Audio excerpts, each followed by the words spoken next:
Assalamu alaikum students, this is Mohammad Iqbal Bhava here, your course facilitator for the MFA paper from Tabanis. अच्छा, आज की तारीख में again हम एक ऐसा टॉपिक टच कर रहे हैं जो कि एग्जामिनर का फेवरेट एरिया बनता तो जा रहा है, बट उसके ऊपर एग्जामिनर ने अभी तक कोई फुल फ्लैट सवाल नहीं किया, सिर्फ MCQs का पार्ट रखा है। और चूँकि बहुत थोड़ा सा एरिया है, वैसे भी एग्ज़ाम ये जो टॉपिक आज मैं जो उठा रहा हूँ, ये जिस अम्ब्रेला का पार्ट है वो भी फुल फ्लैच जो है वो अभी तक एग्जामिन नहीं हुआ। उसके अंदर भी बड़ी ज़बरदस्त किस्म का रूम फॉर आस्किंग है और एग्जामिनर के पास एक अच्छा खासा मार्जिन है जिस पे वो पूछकर स्टूडेंट्स को उस अटैम्प्ट के अंदर हैरान भी कर सकता है। और वो चैप्टर है सोर्स ऑफ फाइनेंस का। सोर्स ऑफ फाइनेंस के ऊपर अभी तक एग्जामिनर ने सिर्फ MCQs के ऊपर ही इसकी टेस्टिंग रखी है और कोई जो है वो पता नहीं कि वो एग्जामिनर जो है वो सोर्स ऑफ फाइनेंस को उठाए, सिनेरियो की बेस के ऊपर बच्चों से थियोरेटिकल एंगल के ऊपर बात करना शुरू कर दें। बल्कि मैं तो इससे एक कदम और भी आगे जा रहा हूँ। हो सकता है कि सोर्स ऑफ फाइनेंस को किसी थियोरेटिकल एरिया से कनेक्ट कर दे, जैसे BCG मैट्रिक्स, पोर्टर, पेस्टल, स्वाट, वैल्यू चेन, इससे भी कनेक्ट करके आपसे एक बहुत अच्छा कॉम्प्रीहेंसिव सवाल बन सकता है। पास के अंदर हमने देखा है कि ऐसे सवाल एडवांस लेवल पर दूसरी पैरेलल क्वालिफिकेशन में भी और इवन ICAP के अंदर भी बनते हुए आ रहे हैं। तो इसी सोर्स ऑफ फाइनेंस के अंदर एक पार्ट है by the name of Islamic banking और ये पेज नंबर 161 और 162 है। 161 और 162 जो आपकी स्टडी टेक्स्ट का जो पेज है इस दो पेज के अंदर कम से कम 1, 2, 3, 4 किस्म के जो है वो modes of financing, Islamic modes of financing बताए गए। वैसे तो और भी होते हैं लेकिन 4 किस्म के modes of financing Islamic banking के तौर पर बताए गए। चूँकि सोर्स ऑफ फाइनेंस हम पढ़ रहे होते हैं तो इस्लामिक बैंकिंग भी उसका एक जो है वो एंगल है। तो एग्जामिनर ने इस्लामिक बैंकिंग को भी और सोर्स ऑफ फाइनेंस को दोनों को अभी तक कोई फुल फ्लैट सवाल के तौर पर टेस्ट नहीं किया। तो सोर्स ऑफ फाइनेंस के भी बहुत हैवी चांसेस हैं आने के फुल फ्लैट सवाल के तौर पर, इस्लामिक बैंकिंग के भी चांसेस हैं। दोनों MCQs का पार्ट शुरू से ही बनते हुए आ रहे हैं। तो आज की तारीख में हम इस्लामिक बैंकिंग को टच करेंगे और मैं आपको एक छोटी सी एक चेकलिस्ट क्रिएट करने की कोशिश करूंगा ताकि आपका इस्लामिक बैंकिंग इसी वीडियो से रिवाइज हो जाए। और हम वो तमाम MCQs करेंगे जो कि अभी तक पास पेपर में इस्लामिक बैंकिंग को लेकर आ चुके हैं, क्योंकि मैं समझता हूं कि Islamic banking holds a good chance of appearing in your September 25 exam. तो सर स्टार्ट करते हैं। सर इस्लामिक बैंकिंग क्या चीज़ है? हमें ये पता है कि इस्लामिक बैंकिंग शरिया कंप्लाइंट और शरिया प्रोसेस को फॉलो करके जो है वो एक मोड्स ऑफ फाइनेंसिंग क्रिएट करती है which is entirely different from the traditional और the conventional modes of financing. हमारी बुक के अंदर इस्लामिक फाइनेंसिंग के अंदर यानी कि इस्लामिक, अच्छा मैंने बैंकिंग लिख दिया, it is the Islamic financing के अंदर हमारे पास हमारी बुक के अंदर 4 किस्म की मोड्स ऑफ फाइनेंसिंग है, जिसपे पहली जो है वो है मुराबहा। दूसरी हमारे पास है इजारा, तीसरी हमारे पास है मुदारबा,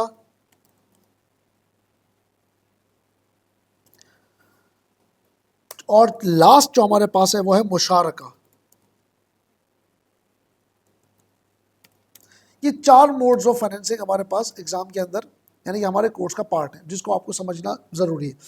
थोड़ा थोड़ा इसके बारे में पढ़ेंगे और इसके अंदर सबसे ज़्यादा जो डिटेल है ना वो मुराबहा के अंदर की बने, सबसे ज़्यादा डिटेल, क्योंकि इसके अंदर इस्लाम आपके जो स्टडी टेक्स्ट है उसके अंदर उसका अपने बाकायदा कंडीशंस बताई गई है। तो मुराबहा के अंदर अगर आप इस्लामिक बैंकिंग का तो मुझसे पूछें तो इसके आने के तो चांसेस हैं, लेकिन अगर आप मुझसे स्पेसिफिकली पूछें तो मोड्स ऑफ फाइनेंसिंग के अंदर भी मुराबहा से सिनेरियो बनने के चांसेस ज़्यादा हैं, क्योंकि मुराबहा के अंदर वैसे भी डिटेल बहुत है आपके इस्लामिक स्क्रिप्चर्स के अंदर भी और इस्लामिक बैंकिंग के अंदर भी मुराबहा के अंदर डिस्क्रिप्शंस आपके पास ज़्यादा है। तो और ये डेली ट्रांजैक्शन के अंदर भी इस्तेमाल होता है। तो सबसे पहले समझते हैं मुराबहा क्या है, इसकी डिस्टिंक्शन भी पढ़ेंगे आपस में और इसकी डेफिनेशन भी पढ़ते हैं कि क्या चीज़ है। सर मुराबहा क्या चीज़ है? मुराबहा का मतलब ये है कि एक तो ये समझ लीजिएगा कि ये जो ट्रांजैक्शन होती है ना ये सेल ट्रांजैक्शन होती है, बल्कि मैं यहाँ पे इसकी एक अलग से हेडिंग बना लेता हूँ।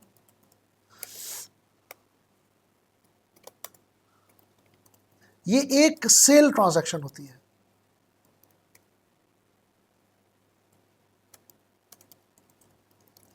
क्या मतलब हुआ? ये कोई जॉइंट वेंचर नहीं है, ये कोई पार्टनरशिप नहीं है, ये कोई लीज नहीं है, ये कोई फॉरवर्ड कॉन्ट्रैक्ट नहीं है, ये कोई कर्ज हंसना नहीं है। ये सेल ट्रांजैक्शन है, एक बायर होगा एक सेलर होगा, इन दोनों के दरमियान में आपस में ट्रांजैक्शन होगी, जिस ट्रांजैक्शन के अंदर अगर इस्लामिक शरिया प्रोसेस और फीचर्स इनकॉर्पोरेट कर दिए जाए तो उस ट्रांजैक्शन को मैं मुराबहा कहूंगा।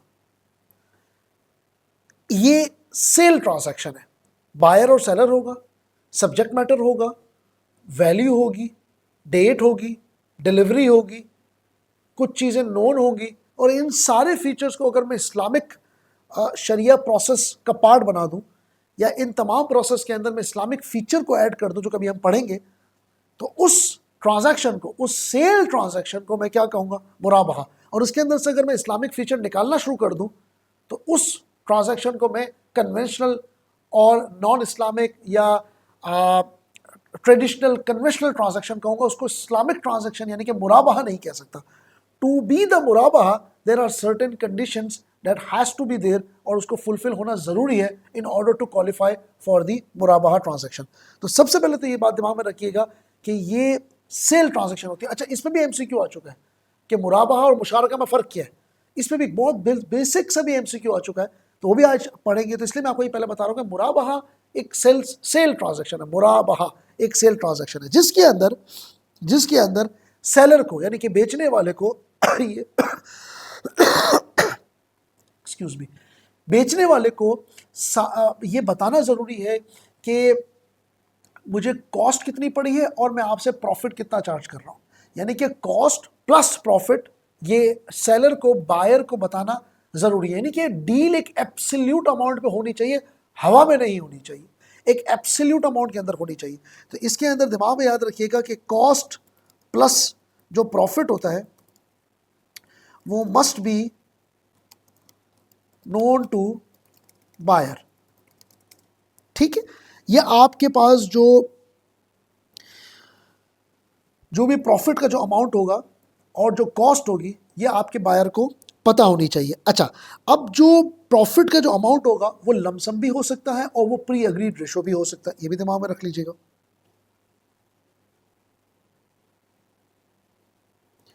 प्रॉफिट कैन बी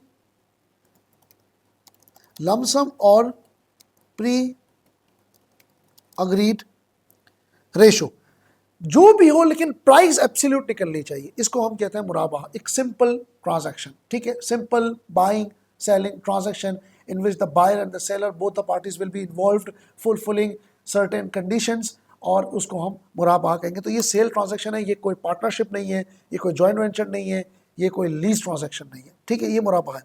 अच्छा, अब इसकी कुछ कंडीशंस हैं, उसको दिमाग में रख लीजिएगा क्योंकि एग्जामिनर आपसे कंडीशन पूछ सकता है, अभी तक नहीं पूछा, पूछ सकता है। इसकी कंडीशन को थोड़ा थोड़ा हम सम अप करेंगे वीडियो को शॉर्ट करने के लिए।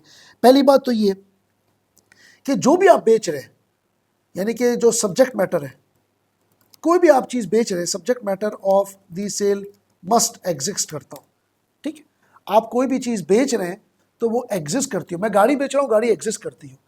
मैं आपको अनबॉर्न काफ नहीं बेच सकता। ठीक है, ऐसी चीज़, ऐसी आपको मैं चीज़ नहीं बेच सकता जो कि अभी तक वजूद में ही नहीं आई।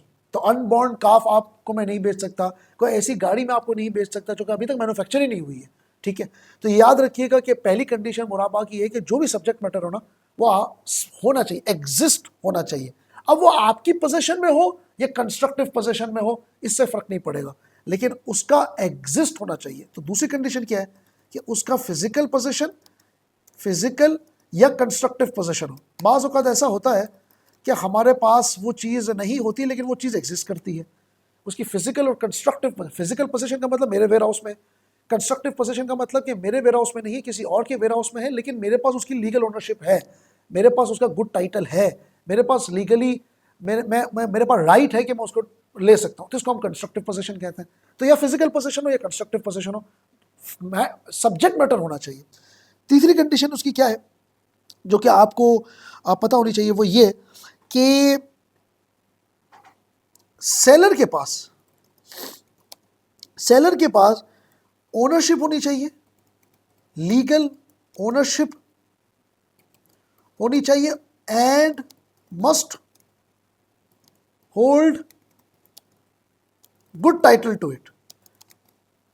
ओनरशिप का मतलब भाई पेपर्स मेरे नाम पे होने चाहिए, लीगल ओनरशिप होनी चाहिए, मेरे नाम की प्रॉपर्टी, मेरे नाम की गाड़ी, मेरे नाम की गुड्स। और गुड टाइटल टू इट का मतलब ये हो गया कि डॉक्यूमेंट्स क्लियर होने चाहिए, किसी किस्म का कोई डिस्प्यूट ना हो, किसी किस्म का कोई प्रॉब्लम ना हो, कोई स्टे ना लगा हुआ हो। मेरे पास एक अच्छा क्लियर डॉक्यूमेंट होना चाहिए, एक लीगल तरीके से, एक लीगल चैनल के जरिए ए से बी तक ट्रांसफर होना चाहिए, और इसके अंदर फॉर एग्जांपल कोई ड्यूज ना हो उसके ऊपर, उस प्रॉपर्टी के ऊपर कोई ड्यूज ना हो। जैसा अक्सर हम प्रॉपर्टी ट्रांसफर करते हैं तो प्रॉपर्टी के ऊपर प्रॉपर्टी टैक्सेस होते हैं, यूटिलिटी बिल्स होते हैं, कोई मेंटेनेंस होती है, तो ये सब कुछ क्लियर होना चाहिए। तो गुड टाइटल टू इट का मतलब है कि प्रॉपर्टी क्लियर है, गाड़ी क्लियर है, किसी क्राइम सीन का पार्ट ना बनी हो, कोई एफआईआर ना कटी हुई हो। तो ये गुड टाइटल टू इट का मतलब ये होता है कि लीगली भी मेरे पास है और गुड टाइटल भी मेरे पास है, ये होना चाहिए। ये मुराबाहा की कंडीशंस हैं। अगर ये नहीं होंगी तो आपने इसके अंदर से इस्लामिक गुड़ निकाल लिए तो वो एक कन्वेंशनल और ट्रेडिशनल ट्रांजैक्शन बन गई। ठीक है जी। उसके अलावा सब्जेक्ट मैटर की वैल्यू होनी चाहिए।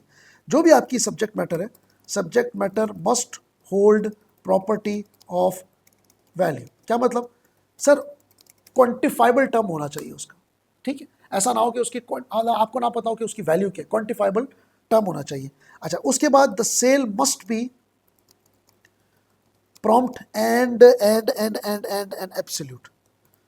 डिलीवरी के अंदर डिले नहीं होना चाहिए। आपको बायर सामने आ गया, ट्रांजैक्शन हो गई, तय हो गया, डिलीवरी के अंदर देर नहीं होनी चाहिए। अब वो उसकी अमानत आपके पास पड़ी हुई है, you have to deliver it as soon as possible, must be prompt and absolute. यानी कि एब्सोल्यूट का मतलब डिलीवरी का डेट, टाइम, मोड, जो पेमेंट का तरीका, वो एब्सोल्यूट होना चाहिए और प्रॉम्प्ट होना चाहिए। मैं इसकी डिटेल में नहीं जा रहा क्योंकि हमें सिर्फ इसको समराइज करना है। अच्छा जी, इसके अलावा जो डिलीवरी है, डिलीवरी और sale must not be dependent on any contingent event. ये नहीं होना चाहिए कि भाई वो चीज होगी तो मैं आपको डिलीवर करूंगा। किसी चीज के ऊपर कॉन्टिंजेंसी नहीं होनी चाहिए, डिपेंडेंसी नहीं होना चाहिए। एक इंडिपेंडेंट ट्रांजैक्शन है, आपको इसको परसू करना है और आपने इसकी डिलीवरी करवानी है। ठीक है जी, तो ये भी दिमाग में आपने रखना है। अच्छा, उसके बाद प्राइस की सर्टेनिटी, जैसे मैंने आपको पहले ही बताया, there must be absolute certainty of price. Price के मामले में शरीयत या इस्लामिक बैंक वैसे भी आपको बहुत ज़्यादा बाउंड करता है कि प्राइस के मामले ऐसे होते हैं जिसमें बायर और सेलर के इकोनॉमिक वैल्यू और लॉन्ग टर्म रिलेशनशिप स्टेक पर आ जाते हैं। तो इस्लाम जो है वो, इस्लामिक बैंकिंग इस चीज़ को मेक श्योर करता है कि आपने आपस में ट्रांजैक्शन नहीं करनी, बल्कि आपने आपस के अंदर इकोनॉमिक और प्रोफेशनल रिलेशनशिप भी क्रिएट करना है, ताकि एक पार्टी दूसरे पार्टी को किसी भी किस्म का कोई अंडर इन्फ्लुएंस या किसी किस्म का फेवर ना करे। तो ये याद रखिएगा कि किसी भी किस्म की कोई अनड्यू इन्फ्लुएंस ना हो, जो भी प्राइस तय हो मार्केट वैल्यू के हिसाब से और म्यूचुअली अग्रीड हो। अच्छा, उसके बाद सेल अनकंडीशनल होनी चाहिए और ड्यू डेट ऑफ पेमेंट और डिलीवरी मस्ट बी सर्टेन, ये सर्टेन भी होनी चाहिए। तो ये कुछ कंडीशंस है सर मुराबाहा की, जिसको हमने क्विकली गो थ्रू किया। मेरे पास इसकी एक बहुत अच्छी समरी भी क्रिएट हुई है। आप कम्युनिटी के लिंक को लाजमी ज्वाइन करिएगा, तो उसके अंदर मैं आपको वो समरी भी भेज दूंगा, जो कि मैं अभी कर रहा हूँ, लेकिन इससे भी ज़्यादा एक समराइज्ड वे पढ़ा हुआ है। मेरे पास निमोनिक्स मुझे याद पड़ रहा है कि मैंने बनाए थे, जिससे आपको ये कंडीशंस भी याद रह जाएंगी। लाजमी कम्युनिटी के लिंक को ज्वाइन कर लीजिएगा या मुझसे व्हाट्सअप करके पूछ लीजिएगा, तो I will give that to you. ये कंडीशंस है सर मुराबाहा की एक सेल ट्रांजैक्शन। दूसरा हमारे पास जो मोड ऑफ फाइनेंस है ना बेटा, वो है इजारा। इजारा का मतलब लीज ट्रांजैक्शन। सिंपल ये एक लीज ट्रांजैक्शन है जिसके अंदर मैं, यानी एज अ सेलर, मैं आपको अपनी प्रॉपर्टी इस्तेमाल करने के लिए दूंगा और उसके एवज में आप मुझे जो पे कर रहे होंगे, ट्रेडिशनली हम इसको लीज पेमेंट्स कहते हैं, लेकिन इस्लामिक मोड ऑफ फाइनेंसिस के अंदर हम इसको रेंट कहते हैं। मैंने आपको रेंट पे अपनी प्रॉपर्टी दी है, मैंने आपको रेंट पे अपनी मशीन दी है, आपको रेंट पे व्हीकल दिया है, आपको मैंने रेंट पे अपना प्रेमाइस दिया है। इसको हम लीज ट्रांजैक्शन कहते हैं। ये सेल ट्रांजैक्शन नहीं होती, ये एक टेम्पररी लीज ट्रांजैक्शन होती है।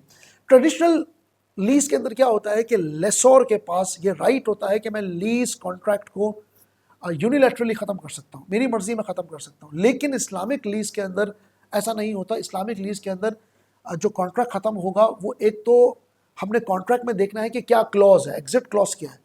दूसरा हमने म्यूचुअली अग्रीड यानी कि बायर को, यानी कि जो लेसी है, सॉरी बायर नहीं, लेसी जो है उसको इन्वॉल्व करना है मुझे, और इन्वॉल्व करने के बाद म्यूचुअली अग्रीड वे के अंदर कॉन्ट्रैक्ट खत्म करना है, फ्रेंडली और एमिकेबली, ना कि एग्रेसिवली और फोर्सली। तो ये दिमाग में रखिएगा, ये लीज ट्रांजैक्शंस होती हैं, ये बाय और सेल की ट्रांजैक्शन नहीं है, एसेट लेसोर का ही रहेगा, आपके पास सिर्फ इस्तेमाल के लिए आया है, जिसकी एवज में आप उसको क्या पे कर रहे होंगे, एक रेंटल अमाउंट पे कर रहे होंगे। ठीक है जी। अच्छा, इसके अलावा इसके अंदर एक बहुत अच्छी चीज़ ये भी है लीज ट्रांजैक्शन के अंदर कि जो मेंटेनेंस के जो खर्चे होते हैं, जैसे फॉर एग्जांपल मैंने आपको गाड़ी दी तो उसके अंदर फॉर श्योर उसका पेट्रोल है, उसका रिपेयर है, उसकी जो मेंटेनेंस है गाड़ी की, जैसे ऑयल फिल्टर, ऑयलिंग, जो भी वो लेसी की जिम्मेदारी होगी, जो मेंटेनेंस के डेली के हिसाब से एक्सपेंसेस होते हैं। लेकिन जो मेजर खर्चे हैं, फॉर एग्जाम्पल गाड़ी एक्सीडेंट का पार्ट बन गई, डैमेज हो गई, ठीक है, जो मेजर खर्चे हैं वो लेसोर पेयर करेगा। तो इसके अंदर भी थोड़ा सा ट्रेडिशनल और इस्लामिक के अंदर वो है डिफरेंस है। तो याद रखिएगा कि एक लीज ट्रांजैक्शन है जिसके अंदर से एग्जिट क्लॉज जो है, यानी कि जो एग्जिट होगा will happen based on mutual understanding. एक तो ये बात इसके अंदर बड़ी अहम है। दूसरी बात, इसके अंदर जो मेंटेनेंस कॉस्ट है वो minor maintenance cost will be, minor तो वर्ड यूज नहीं करना चाहिए, regular maintenance cost will be borne by lessee, और जो कि मेंटेनेंस कॉस्ट है आपकी major will be borne by lessor. अच्छा, इसके अंदर एक और बहुत अच्छी चीज़ ये है कि अगर फॉर एग्जांपल रेंटल पेमेंट के अंदर या लीज पेमेंट्स के अंदर अगर डिले आता है तो लेसोर उस डिलेड पेमेंट को अपनी इनकम चार्ज नहीं कर सकता। यानी कि जो ट्रेडिशनल लीज है, अगर लेट पेमेंट पे वो उनकी लेट यानी कि जो पेनल्टी लगती है, तो वो पेनल्टी को ट्रेडिशनल लीज क्या करती थी कि वो अपनी इनकम मान लेती थी। आप कभी लीज कंपनीज की अगर आप फाइनेंशियल स्टेटमेंट उठा के देखें तो पेनल्टी इनकम भी आ रही होती है, लेकिन इस्लामिक मोड ऑफ फाइनेंस के अंदर, इजारा के अंदर, आप पेनल्टी चार्ज तो करेंगे, क्योंकि अगर आप पेनल्टी चार्ज नहीं करेंगे तो सामने वाला बंदा जो है वो आपको पेमेंट नहीं करेगा। पेनल्टी चार्ज तो होगी, लेकिन पेनल्टी को आप इनकम नहीं मानोगे, बल्कि उसको आप चैरिटी कर दोगे किसी रिकग्नाइज्ड इंस्टीट्यूशन को। तो ये भी दिमाग में रखिएगा कि penalty arise from late payment will not be treated as income and will go to charity। ठीक है जी। इसके अंदर और भी डिटेल्स हैं, लेकिन इजारा जो है वो एक लीज ट्रांजैक्शन है, इसको दिमाग में आपने रखना है। ठीक है जी। इतनी ही आपके पास जो है, इतना ही स्कोप है एग्जामिनर के पास पूछने के लिए। नेक्स्ट हमारे पास है मुदारबा। मुदारबा क्या चीज़ है? अच्छा, मुदारबा और मुशारका दोनों को मैं एक साथ इसलिए लेकर चलूंगा ताकि आपको डिफरेंस पता चले। देखिए, इस्लाम से पहले, यानी कि जब इस्लामिक रूल्स आए उससे पहले, ये रूल राइज था जिसका माल होगा वही बिजनेस कर सकता है। आपके पास भी माल है, मेरे पास भी माल है, यानी कि आपके पास भी कैपिटल, मेरे पास भी कैपिटल, हम दोनों बिजनेस कर सकते हैं। इस्लाम के बाद ये चीज़ वजूद में आई कि जिसके पास कैपिटल है वो तो बिजनेस कर ही सकता है, लेकिन जिसके पास कैपिटल नहीं भी है वो भी बिजनेस के अंदर प्रॉफिट में से हिस्सा ले सकता है बाय प्रोवाइडिंग इट्स लेबर। तो मुदारबा जो है ना, वो इसी कॉन्सेप्ट की इसका जो कॉन्सेप्ट है उसकी ओरिजिन यहीं से आके मिलती है कि एक पार्टी जो है वो कैपिटल प्रोवाइड करती है और दूसरी पार्टी जो है वो लेबर प्रोवाइड करती है, यानी कि मेहनत प्रोवाइड करती है, और दोनों पार्टीज प्रॉफिट का रेशो शेयर कर सकती हैं। तो याद रखिएगा कि एक पार्टी जो प्रोवाइड करती है कैपिटल, इसको हम रब्बुल माल कहते हैं, और दूसरी पार्टी जो लेबर प्रोवाइड करती है, यानी कि जो मेहनत अपनी देती है, वो उसको हम मुदारिब कहते हैं। तो ये दिमाग में रखिएगा कि ये एक पार्टनरशिप है विच इज़ डिफरेंट फ्रॉम मुराबाहा, जो कि पार्टनरशिप नहीं थी, सेल ट्रांजैक्शन थी। तो ये एक पार्टनरशिप है in which one party provides capital, इसको हम क्या कहते हैं, रब्बुल माल, and another party provides another party provides labour, जिसको हम कहते हैं मुदारिब। इसका मतलब क्या है? मैं मेहनत करूंगा, आपका पैसा होगा, मैं मेहनत करूंगा, आपका पैसा होगा, और profit ratio can be any ratio जो कि प्री अग्रीड होगा, 50-50 भी हो सकता है, 60-40 भी हो सकता है। दिमाग में रखिएगा, मैं जिम्मेदार हूं आपके पैसों का, मैं गार्डियन हूं। अगर मेरी वजह से कोई आपके पैसों को मैंने गलत जगह पे इन्वेस्टमेंट कर दिया और उससे नुकसान हो गया तो मैं उसका जिम्मेदार हूं। फिर हम आगे जाएंगे रिस्ट्रिक्टेड और अनरिस्ट्रिक्टेड मुदारबा में। रिस्ट्रिक्टेड मुदारबा और अनरिस्ट्रिक्टेड मुदारबा में भी फर्क है, लेकिन फिलहाल हम इसको पढ़ते हैं इसके हिसाब से, आपकी डेफिनेशन के हिसाब से। तो मुदारबा में एक पार्टी का कैपिटल होता है, दूसरे पार्टी की मेहनत होती है, लेकिन मुशारका के अंदर दोनों पार्टी का कैपिटल होता है। तो ये भी दिमाग में रखिएगा कि मैं अगर यहाँ पे इसको कॉपी करूँ और इसको पेस्ट करूँ तो ये एक ऐसा जॉइंट वेंचर होता है जिसके अंदर in which both parties provides capital and share profit as per agreed ratio. ठीक है जी, एज पर अग्रीड रेशो। अब ये दिमाग में रखिएगा कि यहां पे भी अग्रीड रेशो पे होगा और वहां पे भी अग्रीड रेशो पे हो सकता है कोई भी। तो रब्बुल मुदारबा और मुशारका दोनों वेंचर्स हैं, दोनों पार्टनरशिप वेंचर्स हैं, लेकिन मुदारबा के अंदर एक पार्टी कैपिटल प्रोवाइड करती है, दूसरी पार्टी की मेहनत होती है और दोनों प्रॉफिट में हिस्सा ले सकती है। और मुशारका के अंदर ये होता है कि दोनों पार्टी कैपिटल प्रोवाइड करती है, लेकिन मैंने आपको भी पढ़ाया मुराबाहा के अंदर पार्टनरशिप ट्रांजैक्शन है ही नहीं, वो पार्टनरशिप वेंचर ही नहीं, वो कोई जॉइंट वेंचर नहीं। वो क्या है, वो सिर्फ और सिर्फ सेल ट्रांजैक्शन है, बाइंग और सेलिंग। जबकि इजारा लीजिंग ट्रांजैक्शन है, ये 4 किस्म की है। आगे और भी मोड्स होते हैं, सलाम भी होता है, इस्तिस्ना भी होता है, वो आपके कोर्स का पार्ट नहीं है। तो ये चीज़ दिमाग में रखिएगा। अच्छा, यहाँ पे मुदारबा के अंदर 2 किस्म के मुदारबा होते हैं, एक रिस्ट्रिक्टिव है एंड अनरिस्ट्रिक्टिव है। ठीक है, रिस्ट्रिक्टिव का मतलब क्या है? रिस्ट्रिक्टिव का मतलब ये है कि जो रब्बुल माल होगा वो रिस्ट्रिक्ट कर देगा कि भाई आपने यहां इन्वेस्टमेंट नहीं करनी, यहां इन्वेस्टमेंट करनी। मतलब मान लीजिए आपने फर्टिलाइजर में नहीं करनी, आपने सीमेंट में नहीं करनी, आपने इंश्योरेंस में नहीं करनी, आपने बैंकिंग में नहीं करनी, आपने टेक्सटाइल में नहीं करनी, आपने जो है वो ऑयल में करनी है, तो वो आपको रिस्ट्रिक्ट कर देगा। अनरिस्ट्रिक्टिव का मतलब भाई आपके पास मेरा पैसा है, आप जहां बेहतर समझते हो वो कर लो। दोनों के अंदर लाइबिलिटीज जो है वो डिफाइन होती है, किसकी? मुदारिब की, कि वो कहां कर सकता है, क्या नहीं कर सकता। तो ये बात दिमाग में रखिएगा कि जो प्रॉफिट का जो रेशो होगा वो अग्रीड होगा। और रिस्ट्रिक्टिव और अनरिस्ट्रिक्टिव मुदारबा की 2 टाइप्स हैं, जबकि मुशारका के अंदर प्रॉफिट रेशो अग्रीड होगा। और प्रॉफिट रेशो, चूंकि मुशारका के अंदर दोनों पार्टी कैपिटल प्रोवाइड कर रही होती हैं, तो प्रॉफिट रेशो अग्रीड होगा। अग्रीड से मुराद है कि ऐसा बिल्कुल पॉसिबल है कि अगर 1 लाख की इन्वेस्टमेंट है मुशारका के अंदर और मैंने 60 मिला है, आपने 40 मिला है, तो ऐसा पॉसिबल है कि हम 50-50 का प्रॉफिट जो है ना वो कर लें। Not as per the capital, pre agreed ratio में हम तय कर सकते हैं मुशारका में। लेकिन जब मुशारका के अंदर लॉस होगा तो only it would be limited up to the contribution, यानी कि जब लॉस होगा तो 60 मेरा 40 आपका, क्योंकि कंट्रीब्यूशन इतना है। तो ये याद रखिएगा कि लॉस जो है मुशारका के अंदर will be restricted as per the contribution, जो कंट्रीब्यूशन होगा उसके हिसाब से होगा। तो ये दिमाग में रखिएगा सर कि we have discussed the 4 kinds of modes of financing. मुराबाहा, kind of a sale transaction, यहाँ पे लिख भी देते हैं, ये एक सेल ट्रांजैक्शन है। ठीक है जी, समराइज कर देते हैं। इजारा एक लीज ट्रांजैक्शन है, लीज ट्रांजैक्शन है। मुदारबा एक पार्टनरशिप है, और इसको मैं भी पार्टनरशिप कहूँगा, लेकिन इस पार्टनरशिप के अंदर और इस पार्टनरशिप के अंदर फ़र्क सिर्फ इतना है कि इसके अंदर प्रोवाइडर ऑफ जो कैपिटल होता है वो होता है 1, और इसके अंदर जो प्रोवाइडर ऑफ कैपिटल होते हैं वो हैं दोनों पार्टीज। वो कौन सी पार्टीज हैं? 2 पार्टीज होती हैं।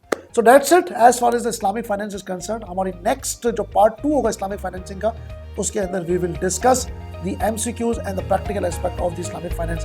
अपना बहुत ज़्यादा ख्याल रखिएगा। गुड लक, अल्लाह हाफ़िज़।